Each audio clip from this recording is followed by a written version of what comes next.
샬롬, 공동체 성경 읽기에 함께 하시는 성도님들에게 주님의 은혜와 사랑이 가득하기를 원합니다. 오늘 함께 살펴볼 성경은 에스겔서입니다. 에스겔서의 배경은 북이스라엘이 이미 멸망한 이후에 남유다도 바벨론에 의해 멸망을 향해 가고 있는 암울한 시기였습니다. 제사장 가문에서 태어난 에스겔은 본래 30살부터 제사장직을 감당해야 했지만 바벨론의 2차 침공으로 인해 그 역시도 바벨론의 포로로 끌려가게 되었습니다. 30살이 되었지만 에스겔은 제사장이 아닌 그저 바벨론의 그발강에서 고된 노역을 하는 노예에 불과할 뿐이었습니다.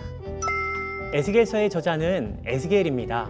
에스겔이라는 이름의 뜻이 하나님이 강하게 하신다라는 그런 뜻인데, 이 말은 에스겔의 인생뿐만이 아니라 에스겔서 전체를 관통하는 중요한 의미를 가지고 있습니다. 하나님께서 그렇게 나라의 현실과 자신의 처지로 인해 절망하고 있는 그 에스겔을 선지자로 불러주시고, 에스겔 본인뿐만 아니라 병들어 있는 유다를 강하게 하기 위한 메시지를 선포하게 하시기 때문입니다. 에스겔서는 크게 두 부분으로 나눠서 볼 수 있는데요. 33장을 기점으로 전반부에는 심판의 메시지가, 후반부에는 회복의 메시지가 기록되어 있습니다.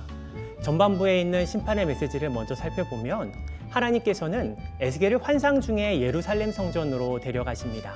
그곳에서 하나님을 경배하지 않고 우상을 숭배하는 백성들과 제사장들의 모습을 보여주시고, 그로 인해 하나님의 영광이 그 성전으로부터 떠나가시는 것을 보여주십니다. 그들은 여호와 하나님이 누구신지에 대해서 진지하게 깨닫지 못했고, 하나님께 대한 참된 예배가 무엇인지를 모르고 있었습니다. 그러한 그들의 무지와 교만 때문에 하나님의 영광이 예루살렘 성전을 떠나가셨던 것이죠. 에스겔서에는 유독 내가 여호와인 줄 알리라 라는 말이 60번 이상이나 등장하는데요. 이 말을 이렇게 자주 많이 강조하는 이유는 하나님을 온전히 알지 못한 채로는 온전히 예배도 할 수가 없기 때문입니다. 때문에 이 말에는 하나님의 백성들이 하나님을 온전히 알게 되는 것과 그것을 통해서 예배가 회복될 것을 간절히 바라시는 하나님 아버지의 마음이 담겨 있다라고 볼 수 있습니다. 또한 에스겔은 기이한 행위를 통해서도 심판의 메시지를 선포하는데요. 예를 들면 하나님은 에스겔에게 390일은 왼쪽으로 눕고 40일은 오른쪽으로 눕게 하십니다. 그런가 하면 인분과 쇠똥으로 구운 부정한 음식을 먹게도 하십니다. 이렇게 기이해 보이는 행위는 심판을 이야기하는 상징적인 행동이었습니다. 이러한 방식으로 메시지를 전해야 했던 이유는 그 당시 백성들의 마음이 너무나도 완고했기 때문에 어떻게든 백성들의 주의를 끌어야 했고, 그들의 마음에 메시지를 전달하기 위해서는 극약 처방이 필요했었기 때문입니다.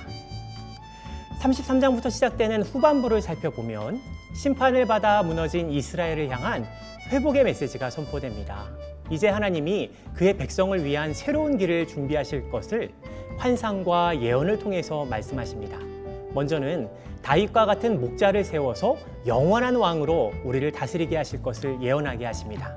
이것은 왕이시면서도 양들을 위해 목숨을 버리시는 우리의 목자이신 예수 그리스도를 가리키는 것이었습니다. 또한 우리가 너무나도 잘 아는 마른 뼈가 살아나는 환상을 통해서 죽어 있었던 이스라엘 백성들에게 새 마음과 새 영을 부어주시고서는 그들을 새롭게 지으실 것을 보여주십니다. 또한 앞서 예루살렘을 떠났던 하나님의 그 영광이 다시 예루살렘 성전으로 돌아오는 회복에 대해서도 보여주시죠. 그리고서는 성전 문제방에서 물이 흘러나오는 것을 통해서 온 세계의 모든 죽어있는 것들에게 하나님의 생명이 전달되게 될 것을 보여주십니다.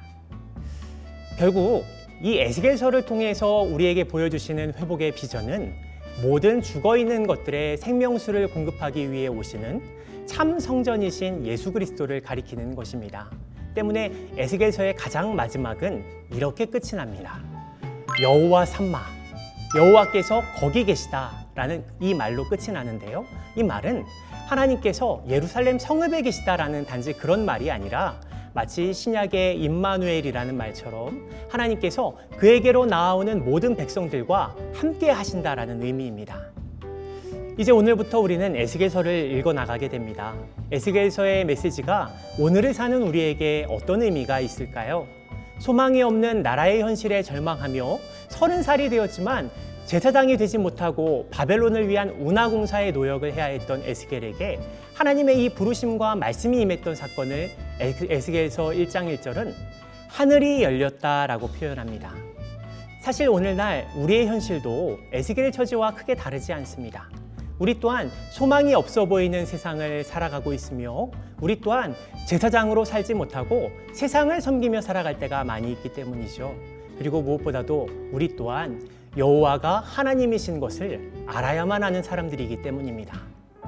오늘부터 이 책을 읽어가는 여러분 모두에게 하나님의 부르심과 말씀이 임하여 하늘이 열리는 사건이 경험되기를 바라봅니다. 그리하여 여러분의 삶이 여호와 산마를 외칠 수 있게 되기를 주님의 이름으로 축복합니다. 감사합니다.